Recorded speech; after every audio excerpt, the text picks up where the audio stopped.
bonjour dans la foulée des vidéos qui prouvent que la Bible est la parole de Dieu avec les arguments prophétiques que nous avons avancés dans les vidéos précédentes. Donc, nous continuons sur cette lancée avec des prophéties qui annoncent la naissance de Jésus-Christ. Et aujourd'hui, donc, nous allons parler du prophète Ésaïe. Nous en avons parlé dans la vidéo précédente. Nous allons continuer sur cette lancée et nous allons parler d'une prophétie étonnante qui parle de la naissance de Jésus-Christ. Dans Ésaïe, donc, au chapitre 9, verset 6, dans la version King James en français, nous lisons « Car un enfant nous est né ». Donc, je rappelle que le prophète Ésaïe a vécu 700 ans avant notre ère, avant l'ère chrétienne, avant la naissance de Jésus-Christ. Et donc, il dit « Car un enfant nous est né, un fils nous est donné. Et le gouvernement sera sur son épaule. Son nom s'appellera Merveilleux, Conseiller, le Dieu puissant. » On reviendra là-dessus. Le Père éternel, le Prince de paix. Essayons de comprendre ce que le prophète Ésaïe est en train d'annoncer ici. Il dit qu'un enfant nous est né. Et c'est l'enfant Jésus-Christ. Rappelez-vous qu'au verset 7, au chapitre 7 du moins de Ésaïe, au verset 14, Ésaïe faisait référence à la naissance d'un enfant d'une vierge. D'accord?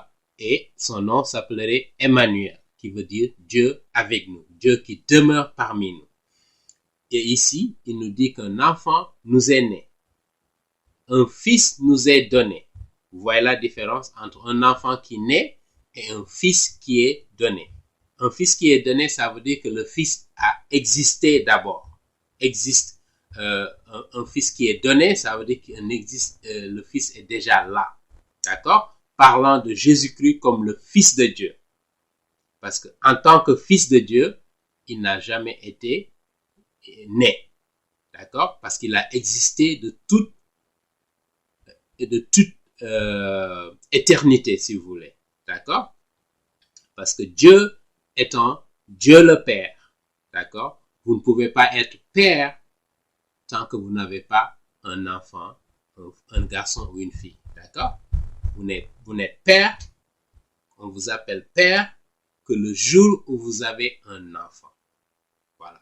Donc Dieu le Père, ayant son Fils Jésus-Christ, qui n'a jamais été engendré, d'accord? Je le rappelle donc pour que ce soit clair, parce que de toute éternité, il jouissait de cette relation avec Dieu le Père et avec Dieu l'Esprit Saint, en tant que Dieu le Fils. D'accord? Il n'a jamais été créé. Il a toujours existé. Voilà pourquoi Ésaïe nous dit, un fils nous est donné. C'est le Fils de Dieu qui est venu sur terre, qui a abandonné les privilèges du ciel, les privilèges qu'il avait pour venir accomplir une mission sur cette terre. Et nous avons consacré plusieurs vidéos sur la mission de Jésus-Christ, sur la mort et la résurrection de Jésus-Christ. D'accord? Nous ne reviendrons pas dessus. Vous pouvez aller consulter ces vidéos sur notre chaîne YouTube. Et donc, un fils nous est donné et il dit que le gouvernement sera sur son épaule. Donc, au premier siècle, ça s'est concrétisé avec la naissance physique de Jésus-Christ sur cette terre à partir d'une vierge. Une vierge donc qui n'a jamais eu de relation sexuelle et qui a donné naissance à Jésus-Christ. D'accord? Et historiquement, cela a été vérifié. Et donc, il dit, le gouvernement sera sur son épaule. Cela n'a pas encore été réalisé parce que Jésus-Christ a été crucifié sur la croix. La Bible nous dit qu'il va venir 2 fois. Donc, il est venu une première fois, d'accord? Il a accompli sa mission qui était de mourir. Il est ressuscité, il est allé au ciel. Il est au ciel au moment où nous parlons. Et la Bible nous dit qu'il reviendra. D'accord? Et lorsqu'il va revenir sur terre, une deuxième fois, c'est pour gouverner, c'est pour régner sur toute l'humanité à partir de Jérusalem. Et nous avons beaucoup de références qui parlent de ça, de son règne. D'accord? Et il nous dit son nom s'appellera Merveilleux, D'accord? Parce que il est un être exceptionnel. D'accord? Et on dit qu'il est conseillé parce que justement, nous recevons toutes sortes de conseils pour notre vie pratique de lui. D'accord? Parce qu'il est, il est le summum de la sagesse dont nous avons besoin pour mener nos vies quotidiennes. D'accord? On nous dit que, on précise justement non seulement que c'est un enfant qui va naître, mais c'est le Dieu puissant qui va venir sur cette terre. D'accord? Donc, une confirmation de la divinité de Jésus-Christ. Et ça, c'est le prophète Ésaïe qui l'a annoncé 700 ans avant la naissance de Jésus. Il dit Dieu puissant, le Père éternel, ou en d'autres termes, on peut traduire ça comme le Dieu d'éternité, qui a toujours été là, qui n'a jamais été créé. Et en même temps, il est le prince de paix. Donc, il va apporter la paix dans cet univers lorsqu'il va revenir une deuxième fois. D'accord? Il y aura une paix définitive sur toute la terre. Il n'y aura plus de bataille entre les nations parce que Jésus-Christ va régner. Et il va instaurer le règne de Dieu sur cette terre. D'accord? Donc ça, c'est la prophétie annoncée 700 ans avant la naissance de Jésus-Christ. Et comme on l'a dit, qui s'est concrétisée avec sa naissance. Et lorsqu'il reviendra sur terre, il va concrétiser, mettre en place son règne. Nous avons également un deuxième passage qui fait référence justement à la naissance de Jésus-Christ, à la période dans laquelle il est né. Et c'est le chapitre 49 du livre de la Genèse et au verset 10. D'accord, je vais le lire dans la version King James en français. Il nous dit, le sceptre ne se retirera pas de Juda, ni un législateur d'entre ses pieds, jusqu'à ce que Shiloh, ou Shiloh si vous voulez, vienne. Et à lui s'assembleront les peuples. Donc Jésus-Christ qui est venu, non pas seulement pour les Juifs, mais toute la terre, pour toute l'humanité, apporter le message du salut. Donc le message du salut ne s'adresse pas seulement aux Juifs, mais à l'ensemble de l'humanité. D'accord?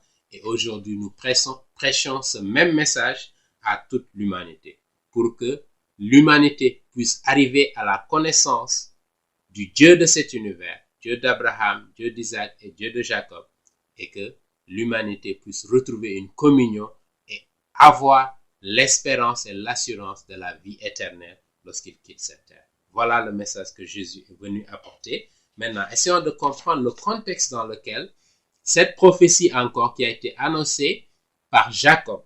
Je rappelle que Jacob, lorsqu'il a émigré d'Israël vers l'Égypte à cause de la famine et qu'ils ont retrouvé son fils Joseph qui était premier ministre, il les a installés en Égypte et Jacob, avant de mourir, il fait cette prophétie étonnante. D'accord? Donc Jacob, je dirais, c'est probablement plus de 1500 ans avant la naissance de Jésus-Christ qu'il fait cette prophétie. Encore une fois, seule la Bible contient de telles informations. Et voilà pourquoi nous avons la preuve que c'est la parole de Dieu. Donc le contexte de cette prophétie, c'est quoi? Donc il dit que le sceptre ne se retirera pas de Juda. Disons, le sceptre, c'est, disons, l'autorité que les Juifs avaient de pouvoir appliquer les lois juives. D'accord? Les lois juives qui viennent de Dieu, qui viennent de la parole de Dieu. Donc, c'est le sceptre qui leur permettrait d'appliquer justement ces lois à leur peuple. Lorsque quelqu'un commettait l'adultère, ils regardaient la parole de Dieu et ils appliquaient justement cette loi. Ils n'étaient pas soumis à la loi romaine au 1er siècle lorsqu'ils étaient sous la domination romaine. Ils avaient toujours la possibilité d'exercer leur propre loi sur leur propre terre, même sous domination romaine. Et la Bible nous dit ici que le sceptre ne se retirera pas de Juda, d'accord, jusqu'à ce que Shiloh vienne. Et ici, Shiloh fait référence à Jésus-Christ. Donc, ils ont dit que le sceptre, la capacité de juger avec les lois juives, d'accord, ne se retirera pas d'eux jusqu'à ce que Shiloh vienne, jusqu'à ce que Jésus-Christ arrive sur cette terre. Maintenant, essayons de voir dans l'histoire comment ça s'est concrétisé. Donc, le Père de Archélaus, qui était, si vous voulez, le roi de Juda au moment où Jésus-Christ était sur terre. D'accord? Son père, qui était Hérode le Grand, vous vous souvenez, lorsque Jésus-Christ est né, des mages sont venus de l'Est pour adorer Jésus-Christ et Hérode, justement, craignant que ce roi que beaucoup sont venus adorer ne prenne sa place, ne le remplace, a voulu détruire, a voulu tuer tous les enfants qui avaient 2 ans ou moins, pour s'assurer que l'enfant Jésus qui est né est éliminé. Encore une fois, cette prophétie dont Dieu a parlé concernant l'arrivée du Messie dans la Genèse chapitre 3 verset 15 se manifeste justement à travers cet épisode de Hérode qui cherche à tuer tous les enfants et une confirmation que Dieu a créé une inimité entre Satan et ses démons et la race humaine. Donc, Satan, connaissant la Bible, connaissant la parole de Dieu, voulait annihiler ce que Dieu a annoncé, à savoir l'arrivée d'un Messie qui va venir pour racheter la race humaine. D'accord? Et donc, Hérode, son fils, qui s'appelle Archélaus, et qu'est-ce qui s'est passé lorsque son père est mort, Hérode? Il a voulu s'associer, si vous voulez, les services de l'empereur romain qui était là en ce moment, qui était Auguste. Et justement, il a navigué, si vous voulez, dans un bateau durant cette période. Il n'avait pas d'avion, donc il devait naviguer en bateau, aller jusqu'à Rome pour s'assurer les services qu'il y ait une transition, que l'empereur puisse l'accepter comme roi des Juifs. Mais en ce moment, il y avait justement des révoltes parmi les Juifs. Les Juifs ne voulaient pas que le fils de Hérode, qui n'était pas 100% juif, d'accord, qu'il les dirige. Donc, il y a eu des révoltes et lui, qui cherchait à assurer sa position comme roi, voulait avoir la bénédiction de l'empereur. Et donc, il est allé à Rome, il est resté là-bas.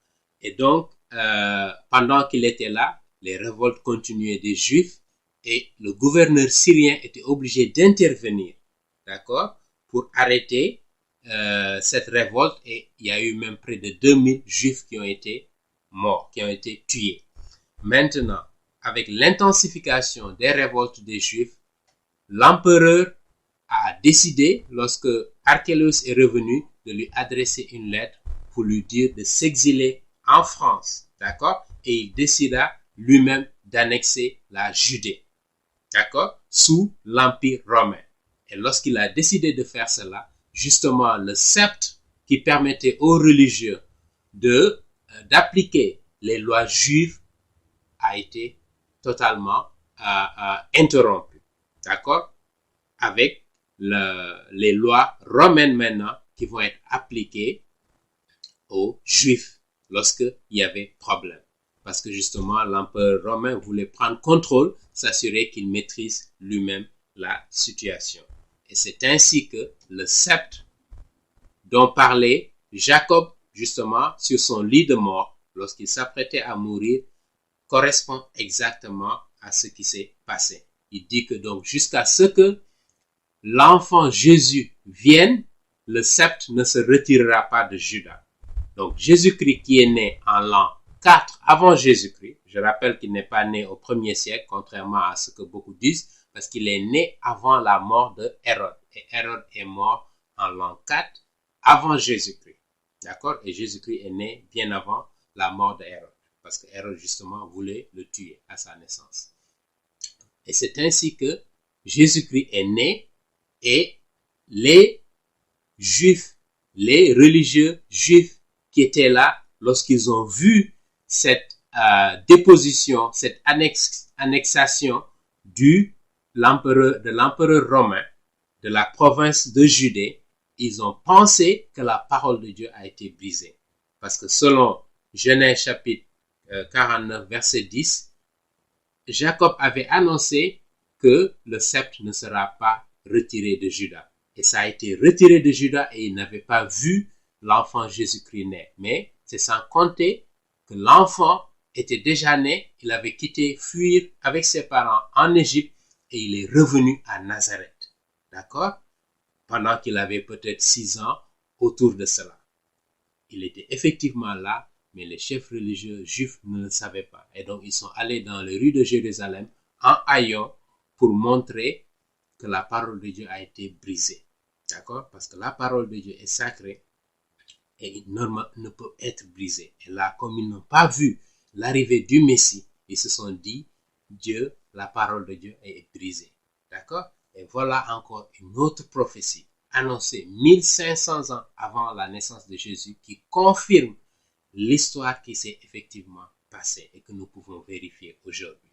Seule la Bible a la capacité de nous donner de telles informations. Et voilà pourquoi c'est la parole de Dieu. Voilà pourquoi on peut avoir confiance à 100% que c'est Dieu qui parle et que c'est la vérité absolue qu'il veut partager avec chaque être humain, quel que soit ce que vous croyez, quelle que soit votre confession religieuse.